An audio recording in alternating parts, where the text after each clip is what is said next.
we're getting acquainted that would, hey, we've been to the CDC. It's totally fucked. There's no cure, and here's the facts. Like, even if you were to cure them, these people are legitimately dead. Their brains are gone. Yeah. You know, but then again, that doesn't. I mean, we've seen that in popular culture where brain death does not necessarily. There's a lot of people that think that that's not good enough. Okay, I mean, I'm thinking of Terry soul Shiver. death. Is that what needs to happen? Yeah, this man's religious. I would think that he's not going to accept that brain cessation is real, genuine death. Okay, well, what do you say to that guy then? There's nothing you can say. There's nothing you can say. It's just like any particular right to life group. We're talking about abortion. We're talking about death penalty. We're talking about euthanasia. There's nothing you can tell to change a person's mind. They have to figure it out on their own and sort out the evidence. It's a moral standpoint. There's no right or wrong answer. Yeah. So, all right. Well, So we'll see what happens. I think next episode, the zombies are going to bust out. They have to, right? Because Glenn riled them up. They were shaking on the door. I think they're going to get loose. I hope, because that would probably, shake things up at the farm and they need to do that. Yes. Yeah. I've had enough. I've had it up to here with farm and highway. Honestly. Yeah. Maybe the zombies can. Maybe Sophia will come wandering out of the woods right as the zombies bust out and she gets eaten. Please, can we see this happen? Okay. I just want to be there on Reddit to see what the reaction is when that happens. Oh, the images that would go up would be awesome. That's it for the recap of the episode. I did want to give the kill of the week to Daryl, who pulls the arrow out of his side and then shoots a zombie with it, obviously. Oh, not for the squirrel? No, the squirrel was cool, but man, when you pull an arrow out of your side and shoot somebody with it, yeah, that's badass. Yeah.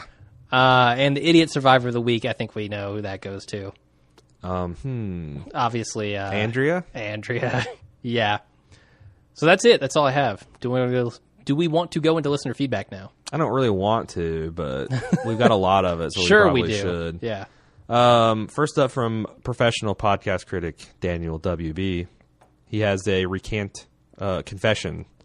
No. He says, "You're right about Maggie. You're correct to call me out. She really came into her own this week and possibly the only highlight in an otherwise sorry episode." By the way, these are for the last episode. Yeah. These are for the Cherokee Rose. John C. Rowe, he has an interesting take, a controversial take on the Shane and Lori dynamic. He says, Shane and Lori's relationship, if you remember back when we first saw them do the nasty, he first scared the shit out of her and grabbed her in a pretty rough way. After she takes off the ring, he basically just flips her up, smacks it, rubs it down, and gangbangs her. Okay. I added some of that. I freelanced. So it goes this kind of like physical nature of the relationship on top of the very whatever way she handles the aftermath of the CDC encounter, which I would say is attempted rape. Mm-hmm. She feels like this is kind of like par for the course of their relationship. He even asked her when they talk about it later, what did you think that was? This sort of made me feel like this has all been done before, and that's how they got past the guilt maybe of the whole Rick thing, is to go all near rapist when they get down. The fact that she now wants him to stay or no shows me that she really did not see what he was doing as rape and more as a, hey, dumbass, we can't do this anymore. Rick is here, you drunk Dumbo. I have a serious problem with this idea, because if you go back, I think everyone should go back to season 1 and watch the episode again, because Lori's reaction is one of extreme fear, and it is not like I don't want to do this because Rick's back. It's like, holy shit, I cannot believe what you were doing right now. Right. She is freaked the fuck out. There's no way that's possible. Like, sorry, listener, I don't want to say bullshit too much, but go back and watch that episode. She's totally freaked out. She is totally freaked out, but there's a little. I mean, the way that this character is being portrayed, there is a little bit of that, like that they did have this kind of like rough. Sure, yeah, and I buy that. And I'm not saying that excuses rape, but like maybe Shane thought what he was doing was, like he said, par for the course, which I think that doesn't necessarily excuse him. Yeah, and he was drunk, which doesn't excuse him either, but. Right. Lori's reaction to that is way more severe than people remember, I feel. All I know is the writers have done their damnedest to minimize it since. They have. Yeah. Moving on to Sled Zeppelin. He says, Rick, again, this is for last episode. It goes, Rick, get the hell over yourself. This guy's honorable to a cartoonish extreme. His son briefly wakes from a fever coma and asks about Sophia, so to not worry him, he says Sophia's fine. Then he spends half the episode feeling like he just strangled a puppy because of this fib. What, did he regret not saying, Sophia's missing, we never found her, and son, wake up, you've got to hear this. She's probably been eaten by a zombie. He goes, let's get back to the zombie in the well for a second. Really? Really? Is this secondary cattle well so goddamn important that we need to lower a person down there to fish it out? How did whoever threw this into the writer's room not immediately get fired? Good question. That is a good question. Had problems with that scene. Same guy who did the Andrea shooting Daryl scene, by the way. No, I have no idea. Yeah, that guy needs to never work again. John Bernthal? Bernthal, yeah. Bernthal's acting is really bad, and Andrew Lincoln's isn't much better. He just can't carry a show. I disagree, man. I like John Bernthal. Really? I like him, yeah. I think his acting is horrible. I think it's really good. I don't know why, but I do. He says, one zombie in this episode. One. Zombie slaughtering is the one thing this show has going for it because the characters such zeros and the dramatic writing so lame, and they do an episode with just one zombie. He wonders if it's budget constraints. Although I heard Sepinwall on his podcast today saying it basically the difference of last year's budget and this year's is $100,000 per episode. That's what? Going to cover 3 extra makeup artists, maybe? It doesn't seem like that's a valid reason to say that this show has gone downhill with the zombie department. No, and I want to bring up another point real quick. The stuff with Darabont. People say, oh my God, Darabont's gone and now the show sucks. These are written by, or not written by, but these are influenced by Darabont. He worked on these. He was running the show up until this point. Up until the halfway point of this season, which we haven't seen yet. He didn't obviously edit and have all that kind of stuff, but sure. he was a showrunner for these episodes. So you're still seeing his stuff. Don't say this is Darabont's, or this is the fault of not having Darabont. Anyway, go ahead. He says, come on, writers. You have a show about the zombie apocalypse here. So many cool things could happen. This is the best you can come up with. Where's Morgan? I wondered that myself when we were rewatching it. Morgan was a freaking cool character, him and his son. Who gives a shit? Morgan's never coming back. That's my opinion. Really? Bringing him and his kid back would be great. And by the way, is this farm and the surrounding town from the 1800s? The show feels like a period piece right now. He says, here's how you fix the show. He's going to do a pitch for us. Okay, cool. Daryl manages to locate Sophia and returns to the farm to find everyone eaten. Which means we have to kill Carol too somehow. I have no problem with that. He then ventures out into his own with Sophia, who he vows to take care of in the way he never was as a child. Now that would be an excellent show. I gotta say, it's kind of I like it, kind of like a Leon the Professional. I don't remember seeing that. Really, it's the one that's it's like Natalie Portman's first role. Yeah, it's with that French guy, right? I think it's Jean Reno. Jean Reno, yeah.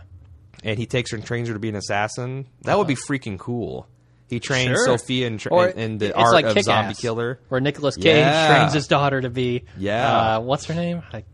Something girl. Punch girl? Hit girl. Hit girl, yeah. That'd be cool. I would think that'd be cool. They might be writing towards that. Not the everybody eating, or the zombies eating everybody, but they might be writing towards that with Carol and him connecting. Oh. Well, she's got a lot of redeeming to do, but she's not on the end of the shit stick with me. That's Andrea right now. So. Sure. On to the news show feedback. Michael M. thought this episode was awesome. The flashback to the onset of the apocalypse was excellent. Brought back an important element of the terror that is too easy to forget among the current everyday struggles. I like Daryl's interchange with Merle of his memory. The interplay revealed much of Daryl's and the show's makeup. I see Daryl as a symbol of human instinct for the story. No matter what challenges face us all, we have the basic instinct to live, to keep climbing the hill and survive. I read an article with who's Daryl played by? Norman Reedus. And he says he's playing Daryl as a wet, starving animal left outside who is suspicious of everyone trying to help him. And I think that when he said that, I'm like, yes, that is exactly how you're playing Daryl. Yeah, that makes a lot of sense. And I have to agree with, what's the person's name who wrote in? Michael M. Michael M. I agree 100%. Those 2 points that you made are spot on, but the part with Andrea makes this not an awesome episode. But he says he's encouraged that the weak storylines of the season will drop off and the meaningful ones will continue. Perhaps like survival and life itself, trial and error bring some false starts, but ultimately important answers. Okay. Hopefully. Levi Jeans from, again, Personal Arrogance fame. By the way, we have an affiliate link for them at pa.baldmove.com if you want to check out their podcast. Yep. He says, I think the name of the series can now be officially changed to Walking Dead versus Daryl Dixon. Or maybe each episode can be individually titled things like Daryl versus Carol for episode 4. And this episode could be Daryl versus himself. Hell, you can change your podcast to Watching Daryl. Yes! Yeah, I like yes, that. for season 3, this will be no longer Watching Dead. It's going to be the Watching Daryl. Awesome. See if that's fan sites available on Twitter. Okay. Is there danger of Daryl being too cool? He lacks flaws, so while it's great watching him tell Indian stories, combat the racist nature of his dead brother, eat raw squirrel, and perform first aid on himself, do you think his continued success might seem a little lackluster without a few failures? He did, to be fair, fall down a hill twice. He did, and not once but twice. I think they're writing him. They're going to start writing a little more complex with him. Yes, because there are issues there, obviously, with Merle. And honestly, when Merle comes back, that's going to be freaking awesome. Yeah, can't wait for that. Tom in VW asks, "What's wrong with 11 minutes?" 11 minutes. That's what Maggie says. You think 11 condoms, I think 11 minutes. So he's going to use them all in one session? Is that what he's saying? Yeah, I'm thinking Tom's thinking like 5:30. He's just going to bust through them? 5 minutes 30 would be something to complain about, but 11 whole minutes? Wow. Double digits, baby. Nice. Dave W. says, holy shit, was Andrea stupid in this episode. Not only did he tell her not to shoot Daryl, or not to shoot, and Daryl and Sophia were still out in the woods, but at that distance, with just being 8 or so feet up in the RV, she must have been firing right between the others. Yep. Yep. She also, can we point this out? She missed. She wouldn't have killed the walker with that shot. No, she would not have. So she didn't hit him. Right. Come on. So, which is pretty, I still think it was pretty good marksmanship. Sure, but it makes the scene even worse. Yeah. He also asked some spoilery type questions, which we'll cover in a spoilery section of our show. Thorley W. We got a lot of dubs. A lot of dubs writing in us. Change your names, guys. Thorley, though, I like that. It's very unique. It is. Daryl, by far, is my favorite character of the show, and I love the way we finally had a chance to get inside his head. He actually liked Carol's comment to Daryl and thought it was long overdue that someone finally recognized that Daryl isn't just redneck trash. Yeah. Dale's comment to Andrea about what we've all wanted to shoot Daryl made me mad at first. Actually, it's not Daryl that needs to be shot. It's the worthless lookouts who either miss a herd of zombies shambling down a highway or who shoot one of their own people for no good reason. But I remembered his early defense of Daryl to T-Dog and realized he was just trying to help her cope with her mistake. Yeah, he seems to be the reconciler. Like Dale? Yeah, Dale is the bridge builder. Yeah, he's kind of the glue of the group. He's trying to keep everybody happy and on the same page, where everybody else is just kind of running around doing their own thing. Thorley here went a little spoilery, too, with comic book stuff, so we're going to kick the rest of his comment to the spoiler section. He also had the hail of bullets.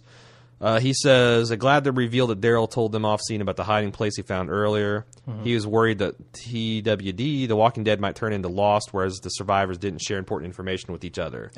I'm glad, too, because that drove me a little crazy about Lost. Yeah. Awfully convenient that these zombies were so quiet up until actually spotted in the barn. I seem to recall the ones in a hospital in the pilot episode were actively trying to escape from the morgue, but these seemed awfully pliant until Glenn shied a flashlight at them.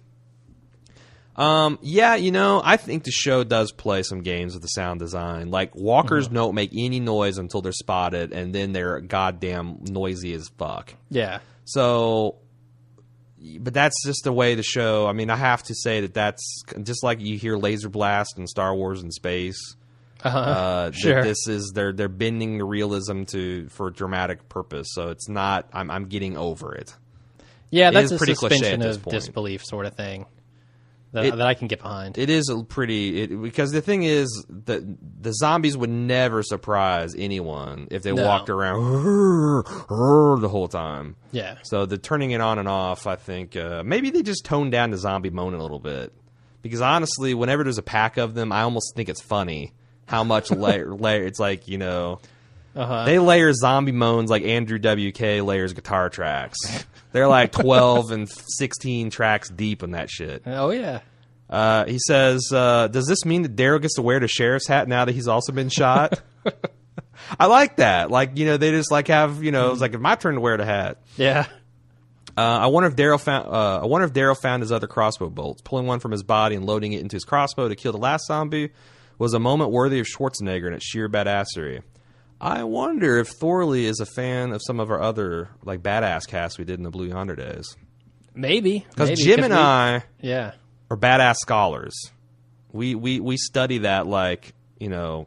Scholars of badassery, not just really awesome scholars. yeah, exactly. We're like postdocs in badassery. Yeah, we watch a lot of badass movies, and Schwarzenegger's the top of our list. He's the supreme badass of all times. He's yet to be dethroned.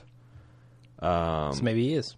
Daniel WB has a different podcast critic style this week. He breaks things down the good, the bad, the ugly style. The good, he says a Deliverance homage. Is that just the arrows in a gully? Because I didn't, you know, like there wasn't no. It's been you got way a pretty mouth. Too you long. got a pretty mouth, zombie. Yeah, there wasn't the obvious one. I don't know. It's been a long time. Said Daryl reading as a zombie dragged himself out of a forest. What is he talking about there? I don't know, man. It's the reference, and I don't get it. Oh, okay. I don't get it. He'd like to ever do it in a Hayloft reveal, the transition from Merle hallucination to zombie gnawing on Daryl. He said, did he not get bitten there?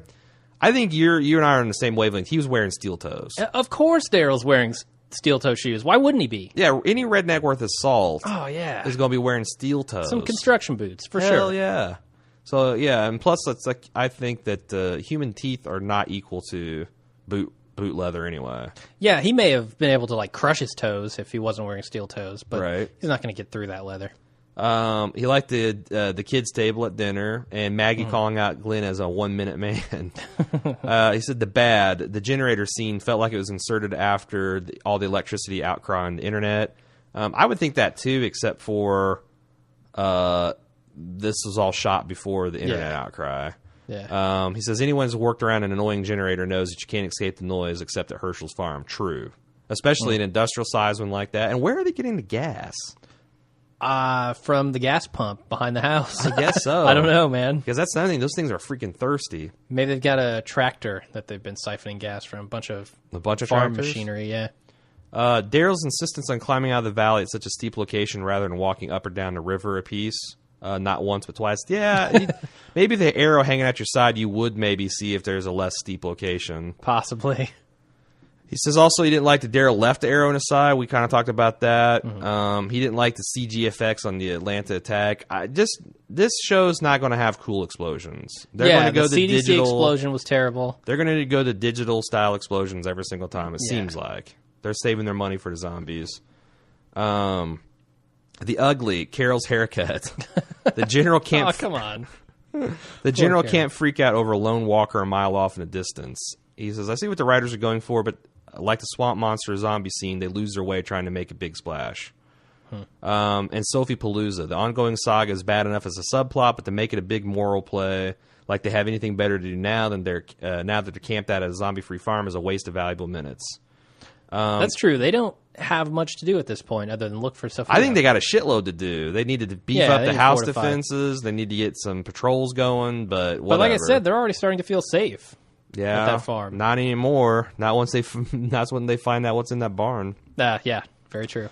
Kellen B is very excited. He says, I want Andrew to die already. Worst character ever. And when's this damn search party going to end? This girl's got to be dead now, especially since Daryl has a walker gnawing on his foot. They seem to be everywhere. After 5 episodes, I think they'd either found this girl by now. This episode felt a lot like the last one, uneventful. A little harsh, but fair. Yeah, I don't think a lot happened. The storyline certainly didn't progress much. All right, buckle in. We've got some Daryl hate coming in from Dan K. Ooh. I, for one, am jumping off the Daryl bandwagon. He was my favorite character so far, but his character has lost all connection with reality.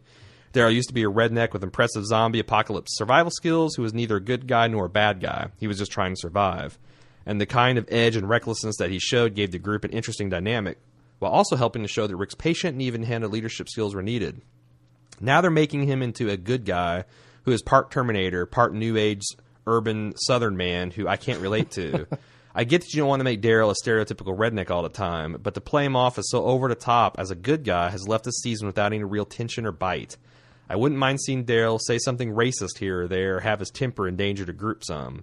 But please, no more sensitive Daryl that wants to do nothing but find Sophia and speak poetry. I'm going to go ahead and say I agree with one point, is Daryl's temper needs to get them in more trouble, because if you go back and you watch the episode where they were in the CDC, he several times was going to kill Jenner. Yeah. Like, he came at him with an axe, a bottle to smash on his head, and they had to physically restrain him. Yes. I think he's a loose cannon, and they need to play that up more. Yeah. Instead of having random shootings, instead of having kids running off in the woods, have Daryl's character flaws get them into trouble. Yes, that would be a very excellent solution to some of these problems. Instead Makes of having perfect people be sense. random dumbasses, have Exactly. him rage out. Yeah. I like that. Jesse, But I still love Daryl. I do too. Jesse the librarian says, for us, the viewers, he has a defense of Andrea. Oh, so no. you can die in a fire, Jesse. For us, the viewers, Andrea seems to be an annoying and careless character, but one thing we, the audience, have to realize is supposedly in less than a week she's gone through a lot of physical and psychological dramas. Unlike Shane, we, and most of us, are not at all good at just turning off our emotions or hiding them so deep that they become irrelevant to human nature and the morality of survival. I believe that is a skill that must be practiced and refined. I don't know that if you're suffering from post-traumatic distress that you're more likely to get a gun and shoot at a zombie. I would think that you see a zombie and you would like curl into a fetal position or lock up or something like that. I don't know, because they're not playing. I don't think they're playing that part of her right, if that's what they're trying to go for. Plus, stop trying to excuse Andrea. She's. I'm not going to touch this one. Yeah, I can't. I'm dangerously close to getting politically incorrect with her. Uh-oh. He also wants to defend the act of shooting Daryl being relevant to the story. He says, I see tons of potential. Andrea has heretofore been very suicidal. Her talks with Daryl and Shane has loosened her up a bit. She decides that she needs to be stronger and thus very eager to learn about survival. She thinks that trying to prove herself was her getting over her emotions and to prove that she's not as useless as she tries to save the day by taking down a roamer. Good luck with that plan. Andrea, not having experience, is quick to please and get satisfaction, but is extremely careless. Feeling guilt over her own carelessness, she could understand why the group had more than one reason not to trust her with a firearm, and then vow to herself not to make the same mistake twice, asking for assistance and to hone her skill. Realizing that she, in fact, did not need a firearm, she sees a tiny hint of truth in Dale's reluctance to give her the gun, and then come to forgive him a bit more easily. That's just the beginning of what could potentially be a very intriguing storyline, where Andrea could become a competent and skillful survivor that has to learn from her mistakes. Now we just need a skillful feedback reader guy. That'd be good.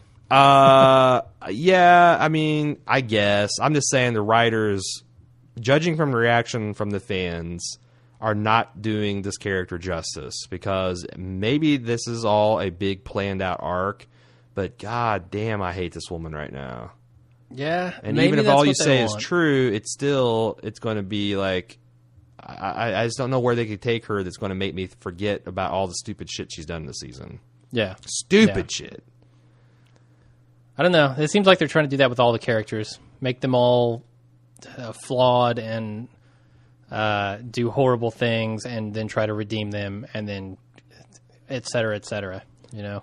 From a website, Marshall Land said Andrea was a real bitch to take the shot, but at least she spotted the walker, which is a major upgrade from Dale. Very Truth. good. Very good. Sly says Andrew proves to Dale that he was right not to trust her with the gun. And does she get her gun privileges revoked? No. Instead, they make light of her nearly killing one of her fellow survivors. I don't know that they did. Dale's a bit of an odd duck. I mean, Dale's going to make a joke because he likes the girl too much, and he's already on her bad side. He's not going to say, you suck. That was stupid. Because nobody else has said, oh, yeah, he's fine, don't worry. No one's talked to her yet. Dave L. calls the episode solid. He says, thank God Andrew didn't ruin the show by killing Daryl. I'm on board with anything Daryl related, even him becoming a crazy racist asshole like his brother. At least he's interesting. And the zombie-filled farmhouse leads to too many questions to write about. How do you lure zombies into a farmhouse? Have they not found the way out or broken the door down with a sheer number of them like they broke down the school gate? And more importantly, why the fuck would you have a farmhouse full of zombies in a zombie apocalypse? Waiting for a cure? Personally, I think it's so Herschel can have a captive audience for his God judged the world with AIDS bullshit. Even with these issues, it was still a good watch. And yeah, after I calmed down about the Andrea, on balance, this is a good episode. Agreed, yeah. Matt A. says, this show's a lot like The Wire, except instead of an entire slow burn season dedicated to catching Avon and Stringer, it's an entire season dedicated to finding what's-her-name. Perfectly summed up. Kim S. said, after the rage-inducing scene, I don't even know if I want to watch the rest of the show, let alone the rest of this episode. P.S. How long are they going to use the same plot device to not even move the story along? I thought there was a scene in the preview where Daryl shoots the writers of the show for being moronic. Wait, I think I just dreamed that when I fell asleep during the episode. Harsh, Kim. Yeah, that's a little harsh. But I can't say it's inaccurate. I mean, the writers need to at Step least it get, up. I don't know. They really need, something. these next two episodes, they really need to knock it out of the park. They do, and the problem is I know they're not going to. You think so? Because they're going to end like we talked about the other day on the Sophia cliffhanger. Like no one that cares resolution, about. and nobody gives a shit. Yeah. Unless she comes back in the arms of Merle, Why nobody do you think cares. that they thought people would give a shit? Did I they don't just know. really miscalculate how much we bonded with Carol and the girl? Either that or they miscalculated how much people care about children. No, but you know what I'm saying. It's like they think they built up that character a little bit more than they did. And then when she's gone 4 out of the 5 episodes, nobody cares. Right. Dan T said that he hopes that he hopes that Walking Dead is building momentum like season Breaking Bad did.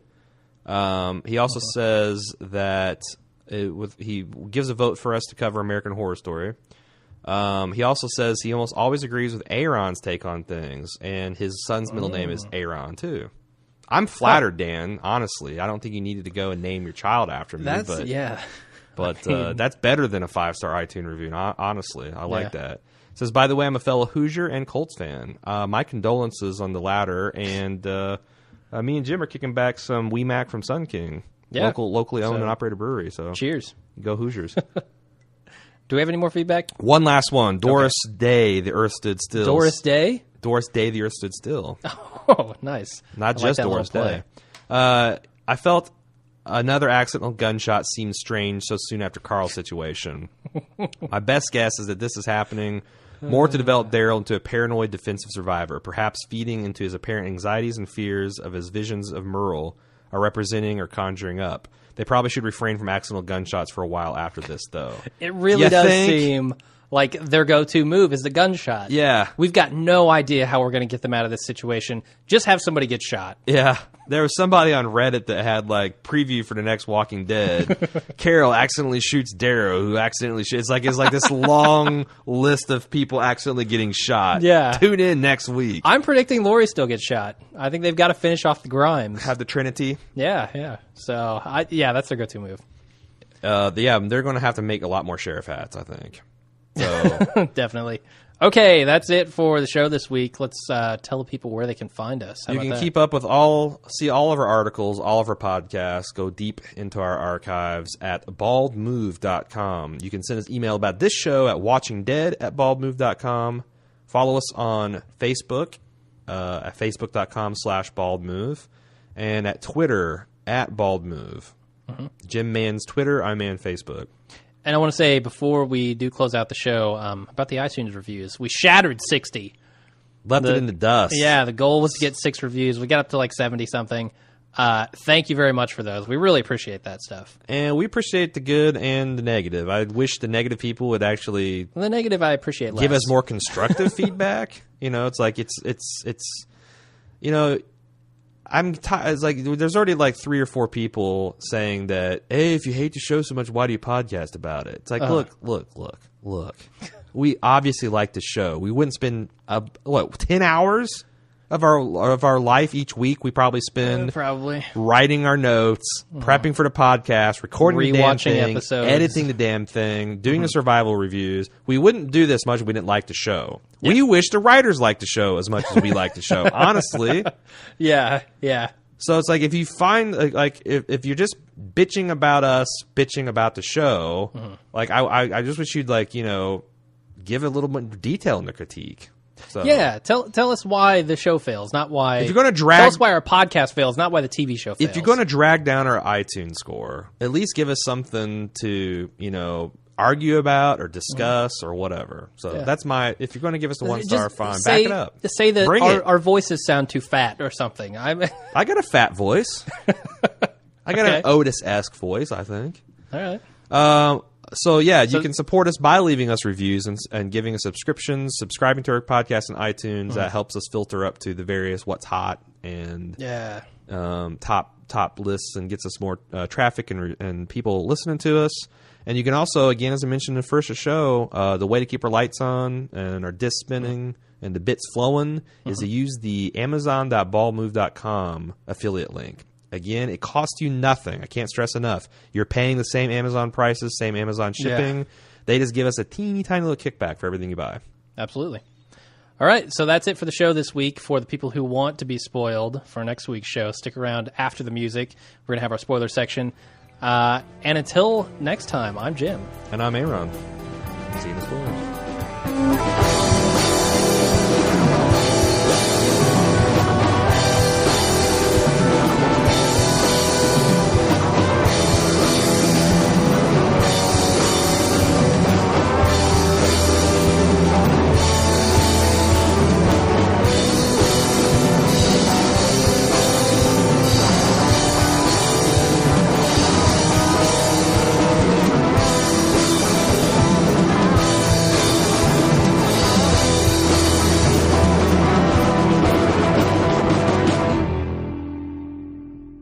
Okay, and we're back to the spoiler section. Go ahead and play the next time on Walking Dead. On the next episode of AMC's The Walking Dead. Will you please tell me why your dad has a secret barn full of walkers? Keep this to yourself. You have to. I imagine you'll be moving on soon. We have to fix this. I'll do whatever it takes. Now, you're too damn emotional. Take all that guilt, take that fear, shut it down. Are you so sure about everyone in your group? I know what kind of man you are. A special look at a scene from next week's The Walking Dead will be revealed during Hell. I want to say that AMC has a long history of lying with their previews, and they've trotted out that Dale, I know what kind of man you are business like twice. Yeah. That's going to actually be totally opposite of what they're implying. I think they're implying like Dale's on to what an asshole Shane is. Yeah. But I think actually in that scene, Dale is going to be pumping Shane up. Like, I know you're a good man. They're You taking think it so? completely. Oh, they're taking it completely out of context. Oh, wow. That'd be harsh. I'm making it an official prediction if we're still doing that bullshit that they're actually flipping that around on us. Well, you get a good solid question from Glenn right up front. You want to tell me why the fuck there are zombies in this barn? Yeah, why are you collecting zombies? There's not enough walking around for you? Kudos, Glenn, for asking the questions that need to be asked. And honestly, I don't see how Herschel's maintained control over his enclave going along with this. They've got to think he's crazy. It's because they're his family and he's the man of the house, you know? Man, that's just a dangerous situation. I totally agree. Because those zombies are like... Rick's not going to put up with it. I don't think when Rick discovers what's going on that he's going to put up with a bunch of zombies next to where they sleep. No. And I think Glenn has got this kind of like Joey from the Friends situation where he's trying to keep Monica and Chandler's relationship secret. There's like, he's not a very good secret keeper, and now he's having to keep like 3 secrets. He's going to be passing. Pregnant. He's going to pass Rick a note. Yeah. Says there's zombies in the barn. Dale's going to see it. Do you like this? Yes or no? Circle 1.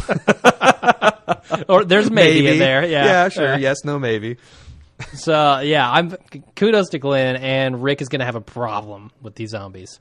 Yeah, man, I'd like, it's going to be an epic showdown. Yeah, between Herschel and Rick, because they've already showed down a couple times. Do you think the shit's going down next episode? Because they try to imply that. They show like some stuff breaking and a lot of zombies rushing around, but that could be from next episode. I don't like that. It seems like it'd be a Maggie big... was like, you need to keep this to yourself, because when there's, pardon my expression, but when there's poon at stake, Glenn might actually keep his stupid mouth shut. Like, if he knows that the tap is going to be shut off. No, I'm pretty sure he will keep his stupid mouth shut. Exactly. So I don't know that they're going to bust out the zombies this week. Yeah. They might, but if they do, it won't be. No one will find out about it until it's too late, because Glenn hasn't told anyone. Right. Okay. So let's talk about some spoiler feedback we got. We got some good stuff. On the subject of Andrea, the Dark Passenger says, I love this episode, and yes, Andrea did a huge mistake shooting Daryl, who is my favorite character on The Walking Dead. But also in the comics, Andrea is a badass with a rifle, so maybe they will be improving her. Although after this accident, I don't know who will even give her a gun in the future.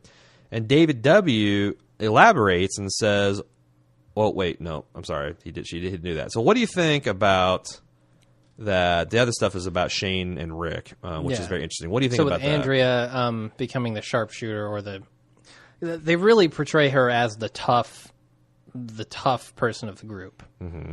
I think she's building towards that with the gun training that Shane's been giving her. She's certainly trying to improve, but there are going to be setbacks along the way. And granted, this is a huge one. See, I think that she came across as the tough one in the group before. Like, she was the one that was, like, you know, suspicious of Rick, and, like, you almost got us killed with a gun to his head. And they obviously sent her into the city to forage. But then after that episode, she's stuck doing laundry and, you know, being a victim. And I felt like they walked her character back from where she started off as a pretty badass character. Here's what I feel about the writing in the show. I think that the writers are not that good at juggling balls. Well, and you're the expert. That wasn't supposed to be perverted. What I'm saying is they've got a lot of characters on the show. I don't think they can write for an ensemble cast and keep you interested in the storylines of people while they're kind of in the background. You know? I think they're having trouble with people being wishy-washy because they feel like we need to inject some excitement into this story for this character. And they do, but they're doing it by having them kind of change their mind all of a sudden. See, they need to think of it in the long haul. I think they need to develop a few of the characters and keep the action up. And then if this thing runs for 7 seasons, you got plenty of time. Like, around season 7 or 8, you're going to be desperate for storylines. And yes, let's explore the Carol back catalog. But for right now, you need likable characters that the people prefer seeing live rather than being eaten by zombies. And honestly, there's not 3 or 4 characters who I'd be rooting for in the face of a zombie attack. Like, I don't want to see Maggie die because she's the best-looking woman. Okay. I don't want to see Daryl die because I have a boy crush on him. Yeah. Glenn still got a little soft spot with him because I liked him so much in the first season. And I still have a lot of affection for Rick because he's what the story's been driven through. Although, again, I need him to see him stop navel-gazing about this leadership crap so much. Like, every episode, he's like, what should I do? I don't know. Someone tell me what the right decision is, Lori. Absolve me of my sins. It's driving me crazy. Thank you. I've got just a shitty Southern accent as he does. Yeah. So that's how I feel about Andrea. Okay. We have 2 good takes about the Shane/Rick story here. David W. says, what do you guys think about the idea that the show also appears to be letting Rick continue as the all-American hero, with Shane being the asshole who does what's necessary to protect him? Whereas the comic book, this was all an inner struggle with Rick. And Thorley W. elaborates. He says, regarding the conversation between Rick and Shane in the woods, at one point Rick and Carl have a conversation about survival. This is in the comic. Where Rick tells Carl that basically while they like the other members of the group, they aren't members of his family, and Carl shouldn't stop to worry about anyone else in the group in order to save himself. In another conversation, Rick admits that he would sacrifice other members of the group who aren't his family in order to save Lori and Carl. And that's exactly what Shane says in this episode. I think what the writers of the TV show are doing is they're keeping Shane around as a conduit for the darker thoughts the graphic novel Rick has later on about what you do to survive in a post-apocalyptic world and the value you put on the lives of your fellow survivors. Keeping Shane around allows the writers to explore these issues without having to have Rick do the things yet that Shane has done, thereby keeping the protagonist relatively pure in the eyes of the viewers who may not accept something like that from the hero. I don't know if the writers are going to have Rick go down the same path, but having Shane gives them a lot more flexibility for later stories. By the way, I think the sharpest contrast to the views that Shane, who is willing to kill another survivor in order to increase his own chances of survival and save the life of Carl, espoused, isn't Rick at this point, it's Daryl. Daryl, who risked his life to save T-Dog, the guy who he blamed earlier for leaving his brother trapped on a roof, who goes out of his way to save a little girl, while Shane and Rick debate about whether she's worth saving, who doesn't think twice about sharing his stash of medicine as soon as he realizes someone needs it, and the guy who frankly could survive better on his own but chooses to stay with and help the other members of the group. I thought Thor hit it out of the park. Yeah, that's a pretty insightful take. You're right. Daryl is the Rick of this group. Daryl is the comic book Rick of the group. But I thought that actually was a smart decision from the writers to keep Shane around to have that like devil's advocate position that takes place all internally in the comic book. That's extremely hard to get across unless you have like, you know, Dune the movie, David Lynch style, like inner monologues. Yeah, you can't do that. It's not just work. freaking weird. If you don't know why that doesn't work, watch David Lynch's Dune. Yeah, so that's a good way to bring that across on the screen. And granted, it's more of like, I feel like they could have been a little more creative with that, like show don't tell, you know, in film. They could have shown the inner turmoil that Rick was experiencing, but instead they're going to have Shane tell the turmoil. I don't know. I mean, it works, but if you're saying that Daryl is the Rick and Shane is the other half of Rick, what do we need Rick for? Well, Rick is the decider. Like, you know, that's like in Star Trek. Oh, so he's the mechanism of making the choice. Yes. Interesting. He's like the Kirk. So with their powers combined, yes, they are a whole character. You get one Rick from the comic book. Right. Okay, I like that. Yeah. Well, that explains a lot of the directions they're taking the characters. Why Shane is becoming a scumbag. Why Daryl's becoming like an angelic saint. Yeah. And why Rick is so indecisive because, you know, and again, I think a lot that this is sort of ham-fisted by the writers. They could do this better. Sure. But I think Thorley here is actually kind of making peace with me at some of the decisions they made with the characters. Yeah, and it's. I'm going to try. I think this did a lot for. I'm going to try going forward to look at the show in that light. Yeah, and see if it helps things out. I hope so. That's a good take. I'm hoping next episode's good. What do you think? It seems like it's going to be action-packed. Maybe, or maybe nothing will happen. Yeah. Who knows? Yeah. Like the writers could be tricking, or the preview editors could be tricking us again. Yep. So, kind of can't wait to see what happens next. Again, what do you grade this episode? Now that we're out of the show and into the spoiler section. Yep. Hey, we like the spoiler section. Mix it up a little bit. It's free flowing. That's for the true fans. Yeah. The free flowing adult conversation. I'm going to give this episode a B-. Yeah. B-. Yeah. I was